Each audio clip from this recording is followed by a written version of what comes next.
Hello बच्चों, कैसे हो आप सभी। तो बेटा आज के इस लेक्चर में मैं आप लोगों के सामने डिस्कशन करूंगा सीएफटी द्वारा उपसंयोजक यौगिकों के रंग गुणों की व्याख्या। मतलब इसके अंदर हम लोगों को डीडी संक्रमण पढ़ना है और ये डीडी संक्रमण एग्जाम की दृष्टि से आप लोगों का बहुत इंपॉर्टेंट टॉपिक है। और इस टॉपिक को मैं इतनी शानदार तरीका से करवाऊंगा कि जैसे ही मेरा लेक्चर कंप्लीट होगा वैसे ही ये टॉपिक आप लोगों के बहुत अच्छी तरीका से समझ में आ जाएगा। तो सभी बच्चे मेरे साथ वीडियो में लास्ट तक बने रहना। जैसे ही मेरा लेक्चर कंप्लीट होगा वैसे ही ये टॉपिक आप लोगों के बहुत अच्छी तरीका से समझ में आ जाएगा। ठीक है बच्चों, तो देखो क्लास स्टार्ट करने से पहले मैं सभी बच्चों के लिए बता देता हूं कि इस जिन बच्चों ने इस YouTube चैनल को सब्सक्राइब नहीं किया है वो सभी बच्चे इस YouTube चैनल को सब्सक्राइब कर देना। और आप लोगों के जो नोट्स हैं वो नोट्स आप लोगों को राम चतुर्वेदी एकेडमी ऐप पर मिलेंगे।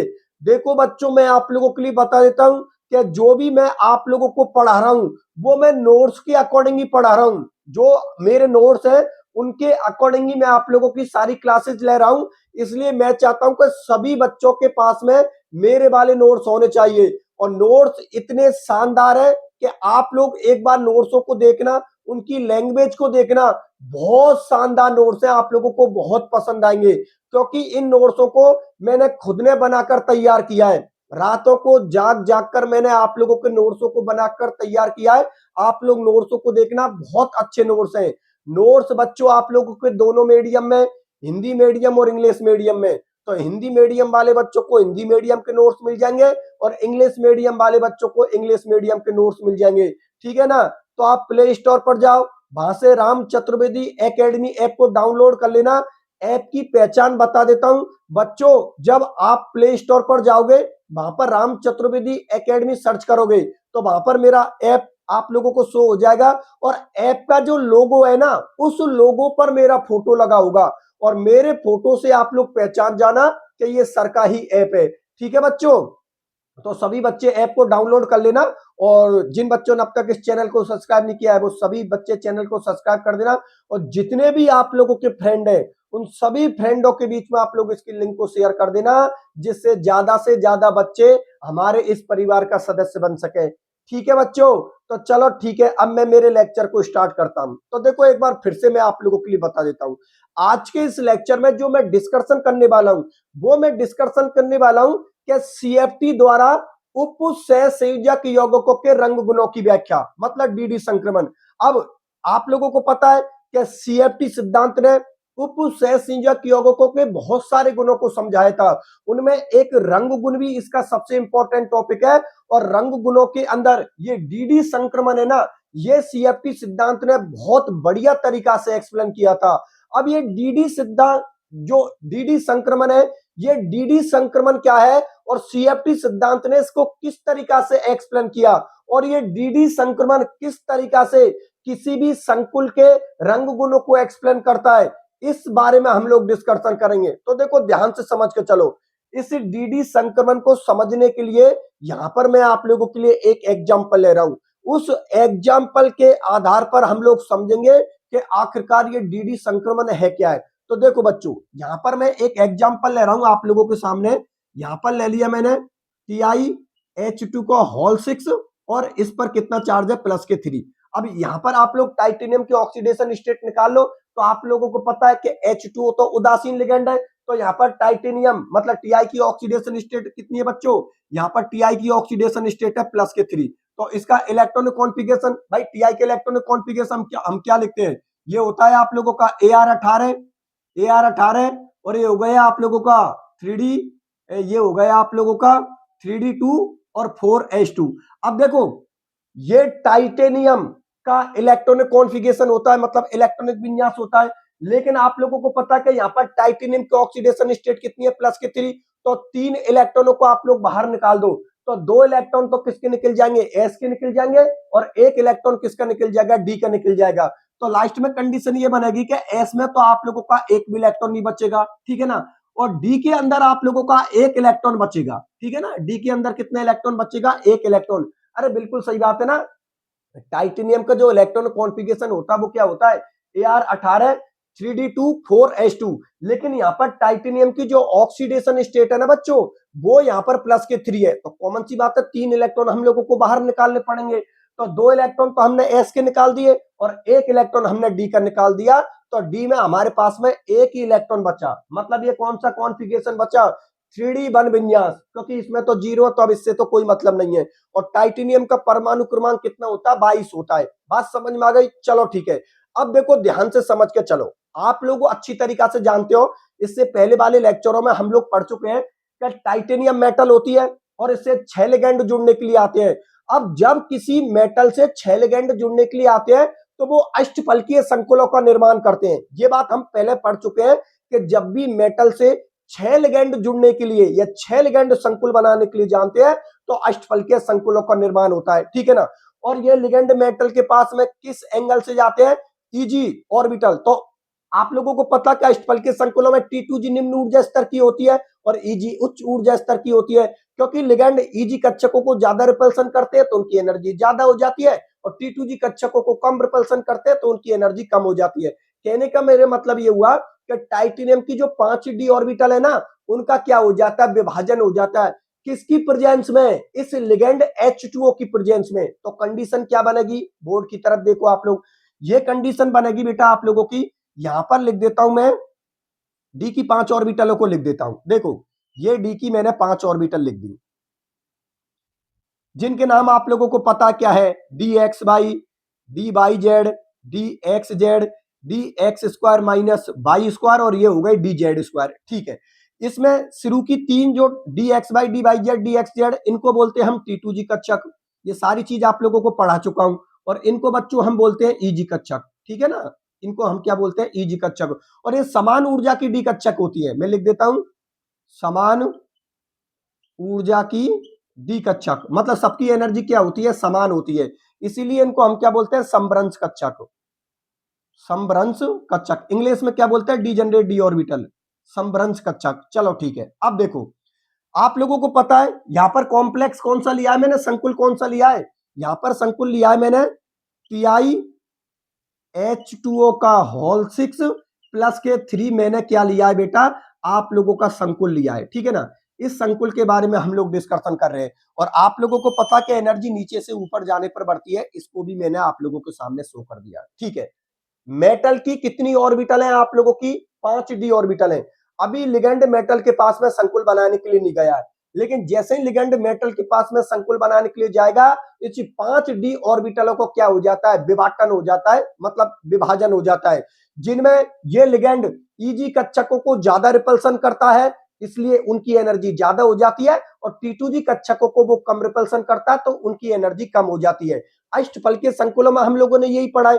अरे भाई इससे पहले वाले लेक्चरों में जो अष्टफलकीय संकुलों में हमने डी कक्षकों का विभाजन पढ़ा था, उसमें यही तो पढ़ा था कि जब इस मेटल के साथ ये लिगेंड संकुल बनाने के लिए जाता है, नहीं संकुल जब नहीं बनाता है तब तो पांचों की एनर्जी बराबर होती है। अभी संकुल नहीं बनाए, पांचों की एनर्जी बराबर होती है, लेकिन जैसे ही संकुल बनाने के लिए ये लिगेंड मेटल की 5d ऑर्बिटलों के पास में जाता है, तो इन डी ऑर्बिटलों को क्या हो जाता है, विपाटन हो जाता है, अर्थात इनका विभाजन हो जाता है। अब लिगेंड जिसको ज्यादा रिपल्सन करेगा, जिसका ज्यादा प्रतिकर्षण करेगा, उसकी एनर्जी तो क्या हो जाएगी, ज्यादा, और जिसको लिगेंड कम प्रतिकर्षण करेगा या कम रिपल्सन करेगा, उसकी एनर्जी क्या हो जाएगी, कम। तो ये H2O लिगेंड Eg कक्षकों को ज्यादा रिपल्सन करता है, तो Eg कक्षकों को ज्यादा रिपल्सन करेगा तो इसकी एनर्जी ज्यादा हो जाएगी, और T2G कक्षकों को कम रिपल्सन करेगा तो इसकी एनर्जी कम हो जाएगी। तो देखिए किस तरीका से कम और ज्यादा होगी। देखो ये सारी चीजें हम लोग पढ़ चुके हैं, इसलिए किसी बच्चे को कोई दिक्कत नहीं आनी चाहिए। ये लो बेटा, यहां पर मैंने आप लोगों की ये बना दी Eg कक्षक, ठीक है ना। ये हम लोगों की कौन सी कक्षक हो गई, Eg कक्षक हो गई, ठीक है। और देखो ये हो गई बच्चों हम लोगों की T2G कक्षक, ये हो गई हम लोगों की T2G कक्षक। ये लो इसका नाम लिख दिया मैंने T2G कक्षक, ठीक है।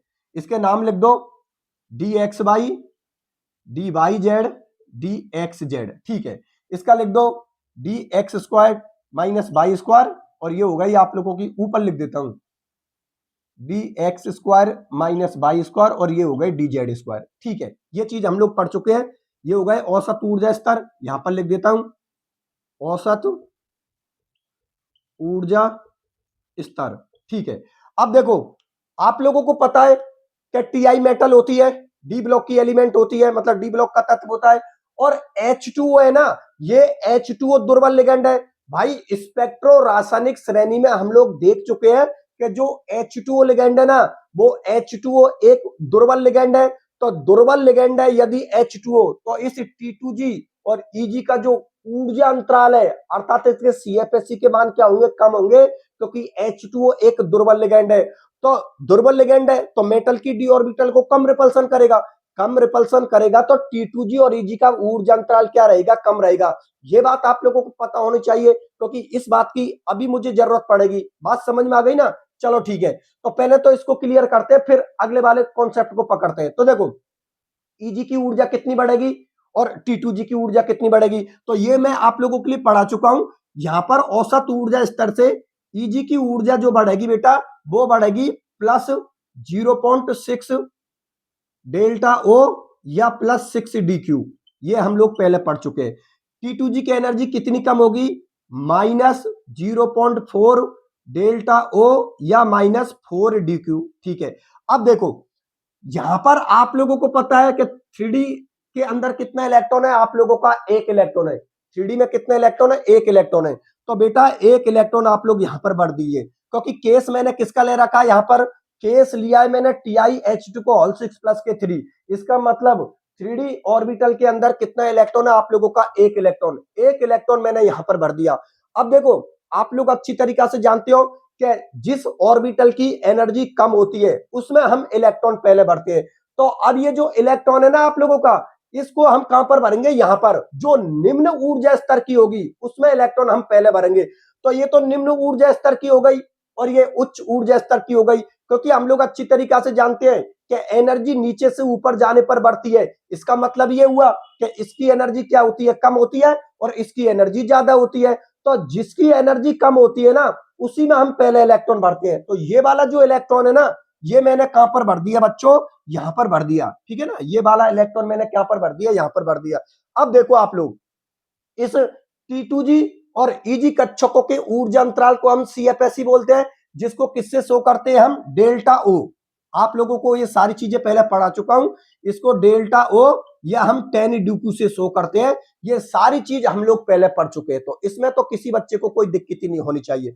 बात समझ में आ गई ना?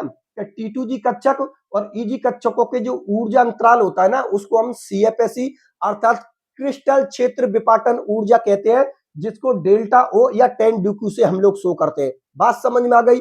एक बार फिर से मैं आप लोगों के लिए बता देता हूं बच्चों, यहां पर मैं आप लोगों को CFT सिद्धांत के अनुसार रंग गुणों को एक्सप्लेन कर रहा हूं, और रंग गुणों के लिए जो रेस्पॉन्सिबल फैक्टर होता है वो कौन सा होता है, DD संक्रमण। मतलब कोई भी उपसहसंयोजक यौगिक यदि रंग गुणों को प्रदर्शित कर रहा है, तो उसका जो कारक होता है या जिसकी वजह से वो रंग गुण प्रदर्शित कर रहा है, वो किसकी वजह से रंग गुण प्रदर्शित कर रहा है, DD संक्रमण की वजह से।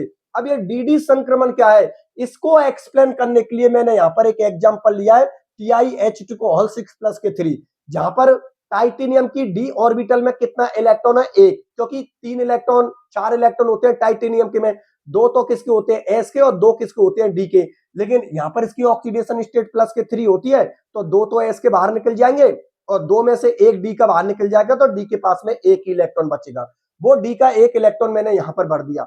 अब हम जानते हैं कि जिसकी एनर्जी कम होती है ना, उसमें इलेक्ट्रॉन हम पहले भरते हैं। तो कॉमन सी बात है, T2G कक्षकों की ऊर्जा कम है और EG कक्षकों की ऊर्जा ज्यादा है। ये निम्नतम ऊर्जा स्तर हो गए और यह आप लोगों की उच्च ऊर्जा स्तर हो गया। अरे भाई सही है ना, T2G कक्षक निम्न ऊर्जा स्तर हो गया और EG कक्षक आप लोगों का उच्च ऊर्जा स्तर हो गया। अब ये इलेक्ट्रॉन, जो ये एक इलेक्ट्रॉन था ना, ये मैंने किस में भर दिया, T2G कक्षकों में।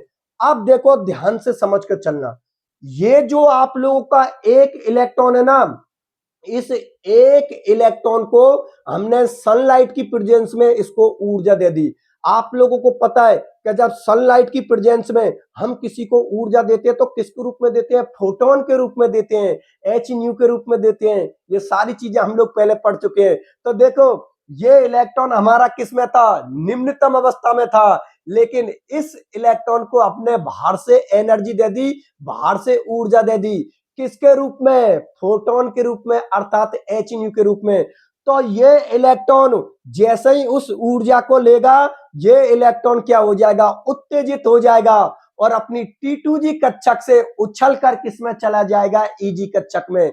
बात आप लोगों को समझ में आ गई। एक बार फिर से मैं आप लोगों के लिए बता देता हूं बच्चों, ये आप लोगों का डी ऑर्बिटल में जो एक इलेक्ट्रॉन था ना, उसको मैंने निम्न ऊर्जा स्तर में भर दिया। अब इस इलेक्ट्रॉन को सनलाइट की प्रेजेंस में, अर्थात फोटोन की प्रेजेंस में या एच न्यू की प्रेजेंस में जब इसको हमने ऊर्जा दी, तो ये इलेक्ट्रॉन क्या करेगा, ऊर्जा का अपने आप में अवशोषण करेगा और ऊर्जा का अपने आप में अवशोषण करते ही ये क्या हो जाएगा, उत्तेजित हो जाएगा और उत्तेजित होकर क्या करेगा कि निम्नतम अवस्था को छोड़कर ये किसमें चला जाएगा, उत्तेजित अवस्था में। तो निम्नतम अवस्था कौन है, T2G कक्षक, और उत्तेजित अवस्था कौन सी है, EG कक्षक। तो ये इलेक्ट्रॉन यहां से आप लोगों का सनलाइट की प्रेजेंस में या फोटोन की प्रेजेंस में क्या हुआ, उत्तेजित हो गया और T2G कक्षक को छोड़कर किसमें चला जाएगा, EG कक्षक में। इसको मैं इस तरीका से भी शो कर सकता हूं, देखो समझने के लिए मैं इस तरीका से शो कर देता हूं। यहां पर इस इलेक्ट्रॉन को आपने सनलाइट की प्रेजेंस में अर्थात फोटोन की प्रेजेंस में ऊर्जा दी, तो यहां पर आप लोगों को क्या होगा, डीडी संक्रमण होगा। डीडी संक्रमण कैसे होगा उसको अभी एक्सप्लेन करूंगा। ये देखो, ये कौन सी हो गई आप लोगों की, T2G कक्षक मैंने लिख दी, यहां पर लिख देता हूं, ये T2G कक्षक हो गई बच्चों आप लोगों की। T2G कक्षक को क्या बोल रहे हैं, निम्नतम अवस्था। निम्नतम अवस्था है क्योंकि नीचे की तरफ है तो निम्नतम अवस्था हो गई, ठीक है। और ये जो आप लोगों की, ये हो गई आप लोगों की EG कक्षक, ये हो गई आप लोगों की EG कक्षक, और ये हो गई उत्तेजित अवस्था। उत्तेजित अवस्था, उत्तेजित अवस्था। अब देखो ध्यान से समझ के चलो, ये निम्नतम अवस्था थी, इलेक्ट्रॉन को हमने फोटोन के रूप में ऊर्जा दी, इलेक्ट्रॉन T2G कक्षक को छोड़कर किसमें चला जाएगा, इस EG कक्षक में आप लोगों का इलेक्ट्रॉन चला जाएगा। इस वाली ऑर्बिटल को छोड़कर ये इलेक्ट्रॉन कहां पर चला गया, यहां पर चला गया, किसकी प्रेजेंस में, सनलाइट की प्रेजेंस में। तो क्या हो गया आप लोगों का, ये हो गया बच्चों आप लोगों का DD संक्रमण।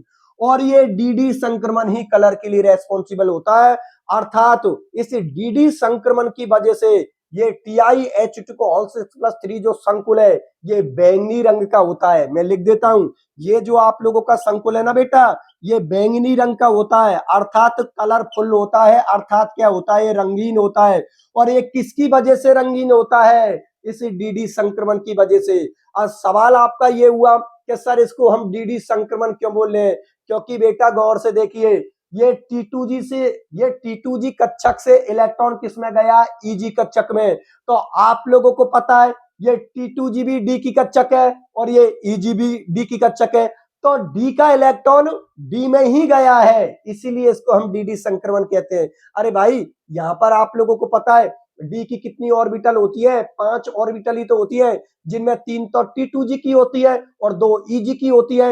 मतलब T2G कक्षक और EG कक्षक D ऑर्बिटल की तो कक्षक होती है, D कक्षक की तो कक्षक होती है। इसका मतलब यही तो हुआ कि T2G भी D की कक्षक है और EG भी D की कक्षक है। तो D का इलेक्ट्रॉन D में ही तो गया है, मतलब T2G का इलेक्ट्रॉन अगर EG में गया है तो T2G भी D की ऑर्बिटल है और EG भी D की ऑर्बिटल है। तो D का इलेक्ट्रॉन D में ही गया है, इसीलिए इसको हम क्या बोलते हैं, DD संक्रमण। और ये DD संक्रमण किसी भी उपसहसंयोजक यौगिकों के लिए या किसी भी संकुल यौगिकों के लिए कलर के लिए अर्थात रंग के लिए जिम्मेदार होता है। अगर कोई आप लोगों से एक लाइन में सवाल करे कि भैया कोई भी उपसहसंयोजक यौगिक या कोई भी संकुल यौगिक यदि कलर को प्रदर्शित कर रहा है, यदि रंग को प्रदर्शित कर रहा है, तो उसके लिए कौन जिम्मेदार है, तो आपका एक वर्ड में जवाब होगा DD संक्रमण। एग्जाम में यदि आधे 1 नंबर का सवाल बन जाए कि उपसहसंयोजक यौगिक रंग गुण प्रदर्शित करते हैं, किसकी वजह से वो रंग गुण प्रदर्शित करते हैं, तो आपका एक वर्ड में जवाब होगा DD संक्रमण की वजह से उपसहसंयोजक यौगिक रंग गुण प्रदर्शित करते हैं। यदि वो 2 या 3 नंबर का क्वेश्चन पूछ ले तो आप लोग थोड़ा बहुत लिख देना, जो मैंने नोट्सों के अंदर लिखाया है, नोट्स के अंदर लैंग्वेज लिखाई है तो थोड़ा बहुत आप लोग लैंग्वेज लिख देना। लेकिन यदि वो एक वर्ड में आप लोगों से सवाल का जवाब पूछे तो आप लोगों का सिर्फ एक ही वर्ड में जवाब होगा DD संक्रमण। ये DD संक्रमण किसी भी उपसहसंयोजक यौगिकों के लिए या किसी भी संकुल यौगिकों के लिए रंग गुण के लिए जिम्मेदार होता है। बात समझ में आ गई बच्चों? एक बार फिर से कम शब्दों में दोबारा से एक्सप्लेन कर देता हूं। यहां पर हम डीडी संक्रमण को समझने के लिए या सीएफटी द्वारा उत्सर्जक यौगिकों के रंग गुणों को समझने के लिए यहाँ पर एक एग्जांपल लिया है हम लोगों ने TiH2 को ऑल 6+3 के संकुल, ठीक है ना। इस संकुल के अंदर Ti की ऑक्सीडेशन स्टेट कितनी है, +3, मतलब D के अंदर कितना इलेक्ट्रॉन बचा आप लोगों का, एक इलेक्ट्रॉन मैंने यहां पर भर दिया। तो जब ये H2O लिगेंड मेटल के पास में अष्टफल के संकुल बनाने के लिए आएगा तो इन डी कक्षकों को क्या हो जाएगा, विभाजन हो जाएगा, जिनमें T2G निम्न ऊर्जा स्तर की हो जाएगी और Eg आप लोगों की उच्च ऊर्जा स्तर की हो जाएगी। और ये जो आपका डी के अंदर एक इलेक्ट्रॉन था ना, ये आप लोगों की कौन सी ऑर्बिटल है बेटा, ये 3D1 कक्षक, मतलब इसमें कितना इलेक्ट्रॉन है आप लोगों का, एक इलेक्ट्रॉन है। अब हम लोग अच्छी तरीका से जानते हैं कि जिस ऑर्बिटल की या जिस कक्षक की एनर्जी कम होती है उसमें इलेक्ट्रॉन हम पहले भरते हैं। तो T2G कक्षक की एनर्जी कम होती है, ये वाला इलेक्ट्रॉन मैंने यहां पर भर दिया, ठीक है ना। अब मैंने क्या किया, क्या इस इलेक्ट्रॉन को मैंने फोटोन के रूप में ऊर्जा दे दी, सूर्य के प्रकाश की उपस्थिति में मैंने इसको ऊर्जा दी। तो ये इलेक्ट्रॉन ने क्या किया, उस ऊर्जा को अपने आप में अवशोषित किया और अवशोषित करते ही उसके पास में एनर्जी आ गई और एनर्जी आकर वो अपने T2G कक्षक को छोड़कर किसमें चला जाता है, Eg कक्षक में। अर्थात इस T2G कक्षक को छोड़कर ये किसमें चला जाता है, इस Eg कक्षक में, जो मैंने इस तरीका से शो कर दिया। इस T2G कक्षक से इलेक्ट्रॉन को छोड़कर किसमें चला जाता है, Eg कक्षक में। अर्थात इसका क्या हो गया, T2G कक्षक से Eg कक्षक में इलेक्ट्रॉन का संक्रमण हो गया। संक्रमण का मतलब एक कक्षक को छोड़कर कोई इलेक्ट्रॉन दूसरी कक्षक में चला जाए, ठीक है ना। तो ये जो संकुल है ना, ये संकुल जैसे ही T2G कक्षक का इलेक्ट्रॉन Eg कक्षक में जाएगा, ये संकुल तुरंत ही कलर को शो कर देगा, अर्थात रंगीन प्रकृति को शो कर देगा। और इसका कलर कैसा निकलकर सामने आएगा, बैंगनी रंग का दिखाई देगा आप लोगों को ये। और इसके लिए रेस्पॉन्सिबल फैक्टर कौन सा हुआ आप लोगों का, डीडी संक्रमण।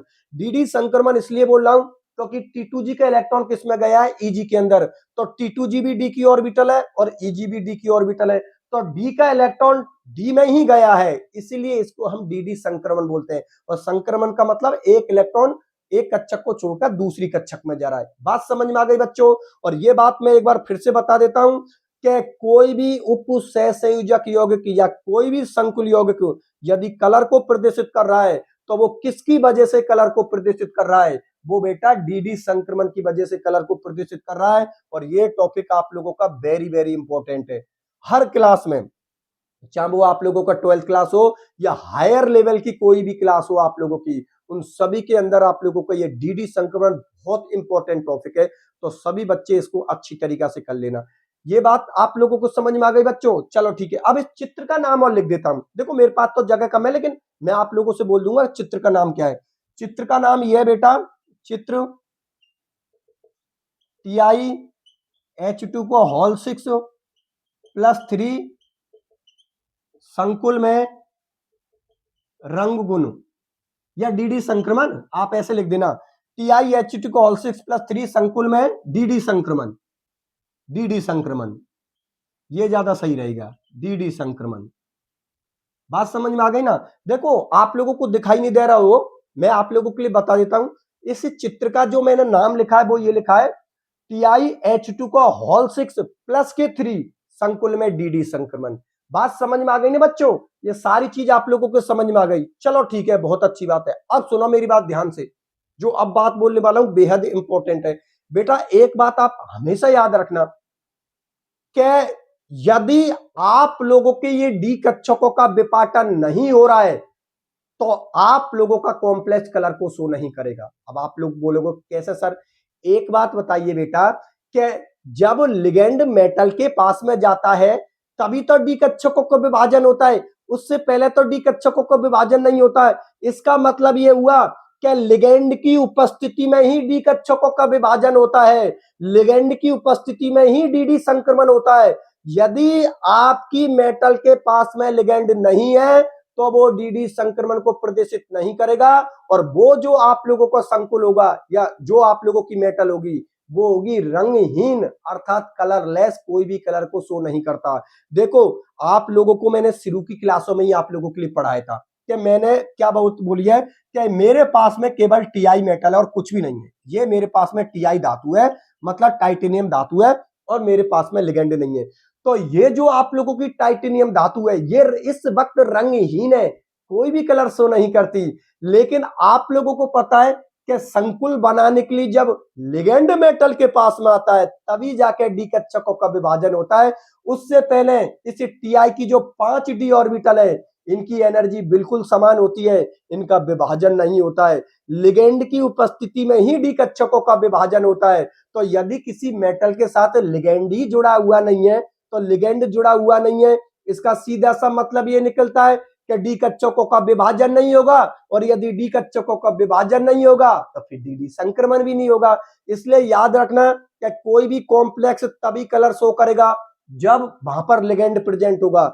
यदि लिगेंड प्रेजेंट नहीं है तो वो संकुल या वो मेटल आप लोगों की रंगहीन होगी, कलरलेस होगी। इसको और एक्सप्लेन करता हूं। देखो, ये हमारा कॉम्प्लेक्स है, ठीक है ना।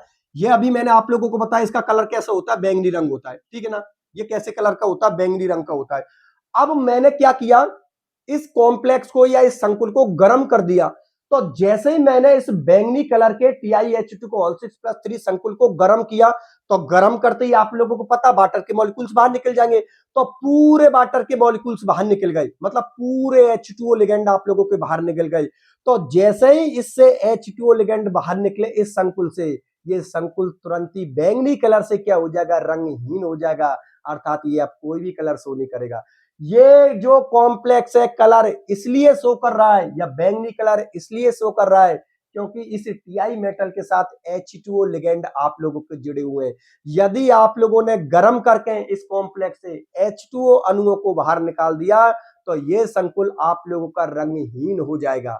बात समझ में आ गई ना। इसका मतलब लिगेंड की प्रेजेंस में ही डी कक्षकों का विभाजन होता है और उसी की वजह से डी संक्रमण होता है। अगर लिगेंड मेटल से जुड़ी हुई नहीं है या संकुल को गर्म करके आप लोगों ने लिगेंडों को बाहर निकाल दिया तो फिर वो संकुल आप लोगों का रंगहीन हो जाएगा। बात समझ में आ गई बच्चों। चलो ठीक है। अब देखो, ये जो लिगेंड है ना, ये लिगेंड संकुल के कलर को किस प्रकार से प्रभावित करता है, इसको मैं एक दो पॉइंटों में आप लोगों के लिए एक्सप्लेन कर देता हूं। तो इस पूरे को तो मैं मिटा देता हूं और मैं आप लोगों के लिए ये बताता हूं कि ये जो लिगेंड होता है ना, ये मेटल की या किसी भी संकुल के कलरों को किस प्रकार से प्रभावित करता है। क्या इसकी उपस्थिति अनिवार्य है या इसकी स्थिति अनिवार्य नहीं है, ये चीज तो मैंने आप लोगों के लिए बताई दी कि लिगेंड की उपस्थिति होगी तो ही डी संक्रमण होगा। यदि लिगेंड आप लोगों का अनुपस्थित होगा, लिगेंड आप लोगों का नहीं है, तो वो संकुल आप लोगों का रंगहीन होगा। इसको एक दो पॉइंटों में आप लोगों के लिए और अच्छे से एक्सप्लेन कर देता हूं जिससे कि हमारा ये टॉपिक खत्म हो जाएगा। तो देख लो बच्चों।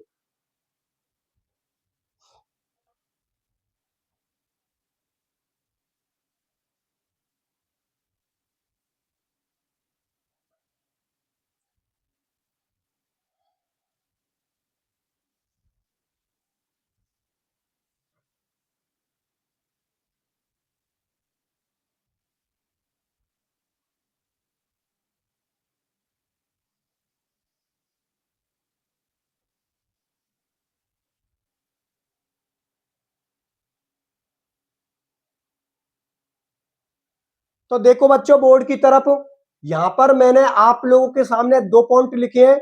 इन दो पॉइंटों के आधार पर मैं आप लोगों के लिए समझाऊंगा कि संकुलों के रंग गुणों को लिगेंड किस प्रकार से प्रभावित करता है।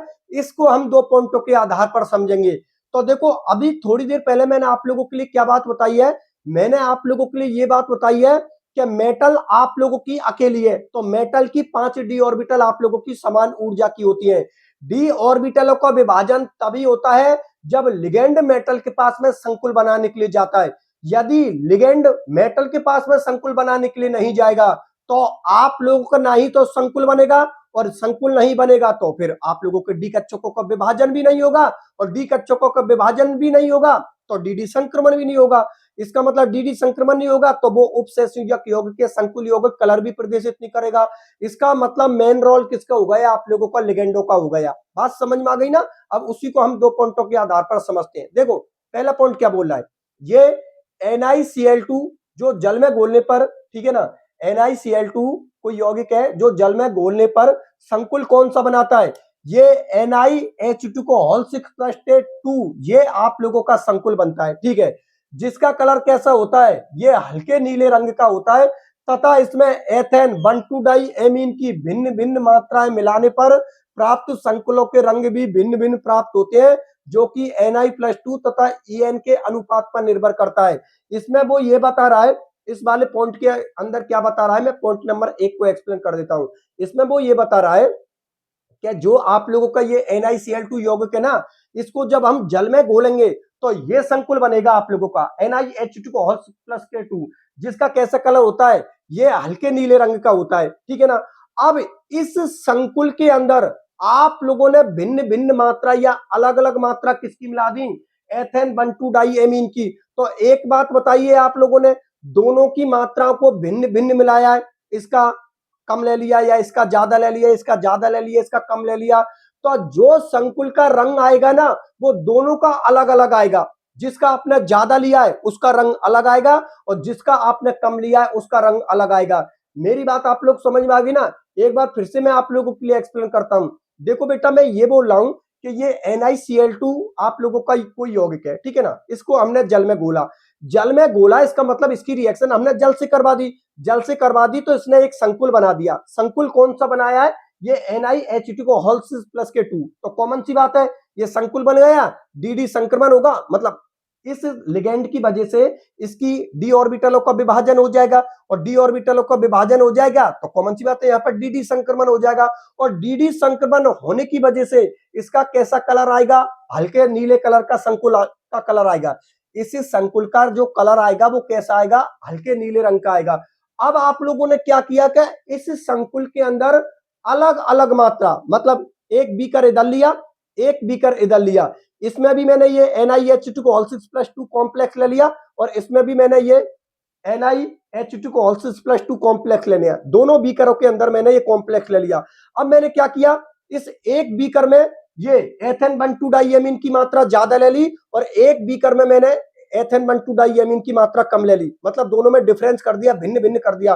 तो कॉमन सी बात है, इसका कलर अलग आएगा, इसका कलर अलग आएगा। मतलब जिसमें आपने एथेन 1,2 डाइएमीन की मात्रा ज्यादा ली है उस कॉम्प्लेक्स का कलर अलग आएगा, और जिस बीकर में आपने ये एथेन 1,2 डाइएमीन की मात्रा को कम लिया है उसका कलर आप लोगों का अलग आएगा। मतलब भिन्न भिन्न मात्रा मिलाई है आप लोगों ने तो कलर भी दोनों का भिन्न भिन्न आएगा। इसका कलर कुछ और आएगा, इसका कलर कुछ और आएगा, और ये डिपेंड किस पे करेगा, Na+2 तथा En, ये कौन, एथिलीन डाइएमीन की मात्रा पर डिपेंड करेगा। क्योंकि ये लिगेंड कौन सा होता है आप लोगों का, एथेन 1,2 डाइएमीन। हम कौन से लिगेंड को बोलते हैं, अरे आप लोगों को पढ़ाया है, एथेन 1,2 डाइएमीन हम En लिगेंड को बोलते हैं, जिसका पूरा नाम क्या होता है, एथिलीन डाइएमीन, या आप लोग इसको एथेन 1,2 डाइएमीन भी बोल सकते हो। बात समझ में आ गई ना। तो लास्ट लाइन में वो यही बोल रहा है कि ये भिन्न भिन्न प्राप्त होते हैं, जो कि Na+2 तथा En के अनुपात पर निर्भर करता है कि आप लोगों ने किसकी मात्रा को ज्यादा लिया है, किसकी मात्रा को कम लिया है।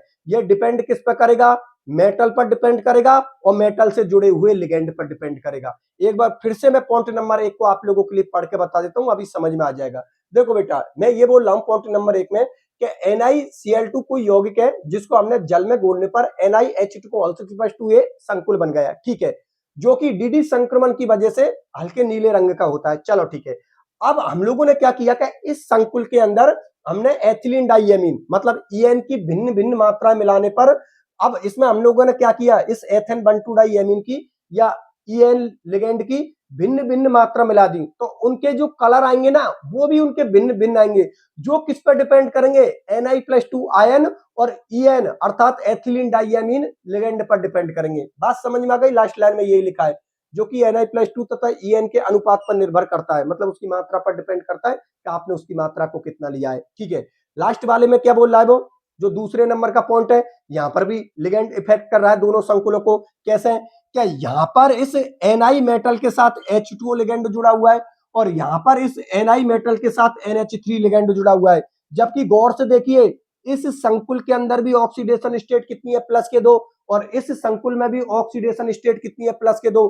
इस संकुल के अंदर मेटल कौन है आप लोगों की, निकिल, और इस संकुल के अंदर भी मेटल आप लोगों की कौन है, निकिल। मतलब केवल एक ही चीज का डिफरेंस आ रहा है इस संकुल में, और इस संकुल में केवल एक ही चीज का डिफरेंस आ रहा है, और वो डिफरेंस किसका आ रहा है, सिर्फ लिगेंड का।